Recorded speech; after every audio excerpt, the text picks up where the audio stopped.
자, 2026학년도 경북대 의대를 목표로 하고 계신 수험생 여러분, 반갑습니다. 혹시 수능 점수만큼, 아니 어쩌면 그 이상으로 여러분의 합격을 좌우할 아주 결정적인 변수가 있다는 사실 알고 계셨나요? 오늘 그 비밀을 한번 제대로 파헤쳐 보겠습니다. 그 정체는 바로 PF 면접입니다. 이게 많은 수험생들이 그냥 형식적인 절차겠거니 하고 생각하는데 절대 그렇지 않아요. 사실 이건요, 수능 만점짜리 성적표도 진짜 한순간에 그냥 종이 쪼가리로 만들어버릴 수 있는 말 그대로 침묵의 살인자입니다. 왜 그렇게 불리는지 지금부터 차근차근 알려드릴게요. 그럼 먼저 도대체 왜 2026년 입시가 완전히 새로운 판이 되었는지부터 짚고 넘어가야겠죠? 이건 그냥 단순한 변화가 아니에요. 여러분이 지금까지 알고 있던 의대 입시의 모든 규칙이 송두리째 바뀌는 정말 거대한 지각 변동이라고 할 수 있습니다. 한번 비교해 볼까요? 과거 입시가 뭐랄까 좀 정해진 트랙을 달리는 예측 가능한 레이스 같았다면 2020년은 완전히 다릅니다. 의대 정원이 확 늘고 또 N수생들이 대거 유입되면서 이제는 정말 한 치 앞도 내다볼 수 없는 초불확실성의 시대가 열린 거죠. 이게 무슨 뜻이겠어요? 단순히 수능 점수만 잘 받는다고 해서 더 이상 안심할 수가 없다는 뜻입니다. 특히 경북대 수능 반영 방식을 보면요, 아주 교묘한 장치가 하나 숨어 있습니다. 언뜻 보면 국어 배점이 높아 보이죠? 근데 진짜 핵심은 저기 맨 아래에 있는 가산점 항목이에요. 과학탐구 과목당 무려 5%. 와, 이건 사실상 사회탐구 응시생은 지원조차 하지 말라는 강력한 방화벽이나 마찬가지죠. 굉장히 정교한 설계입니다. 자, 그럼 이제 진짜 본론으로 들어가 보겠습니다. 수많은 수험생들이 그저 형식적인 절차라고 착각하고 마는 바로 그 면접. 지금부터 그 가면 뒤에 숨겨진 진짜 얼굴을 보여드리겠습니다. PF, 그러니까 패스 아니면 페일. 이 면접은 점수로 환산되진 않아요. 하지만 그 권한은 정말 막강합니다. 여기서 페일을 받는다는 건 수능에서 만점을 받아도 경북대 의대에서는 그냥 불합격이라는 아주 간단하면서도 무서운 의미입니다. 이 비유가 가장 정확한 것 같아요. 여러분이 땀 흘려 얻은 높은 수능 점수는 경북대 의대라는 멋진 건물에 들어갈 수 있는 입장권을 사는 것과 같습니다. 하지만 최종적으로 그 문을 통과하려면 반드시 검문소, 즉 면접을 통과해야만 하는 거죠.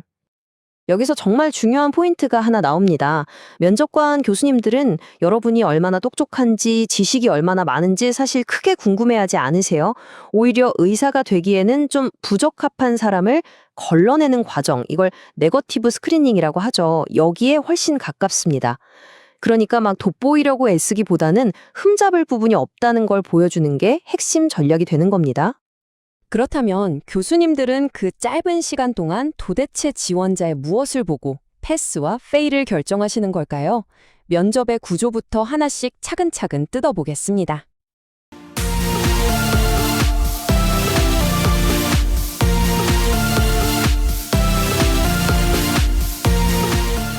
경북대 면접은 MMI, 즉 다중미니 면접 방식인데요. 여러 개의 방을 돌면서 각각 다른 상황에 대처해야 하는 거죠. 이 과정에서 아마 가장 숨 막히는 순간은 바로 면접실 문 밖에서 제시문을 딱 받아드는 그 단 2분일 겁니다. 이 짧은 시간 안에 모든 상황을 파악하고 답변의 뼈대까지 세워야 해요. 순발력과 논리력이 동시에 폭발해야 하는 정말 그런 순간이죠. 한번 보세요. 면접관들이 여러분의 의학 지식을 궁금해하는 게 아닙니다. 이 평가 요소를 좀 보세요. 윤리관, 소통, 공감. 이 세 가지를 합치면 무려 75%예요. 이건 아주 명백한 신호입니다. 의사가 될 사람의 인격과 사고방식 그 자체를 들여다보겠다는 거죠. 자, 이제 여러분이 의사라고 한번 상상해 보세요. 실제 기출문제를 살짝 변형한 상황입니다. 중환자실에 마지막 남은 병상이 딱 하나 있어요. 그런데 위급한 환자가 2명입니다. 한 명은 병원의 VIP 후원자인데 생존 확률은 20%, 다른 한 명은 누군지도 모르는 신혼 미상자인데 생존 확률은 60%입니다. 여러분, 누구를 살리시겠습니까? 이 문제의 정답은 없습니다. 하지만 최선의 접근법은 분명히 있어요.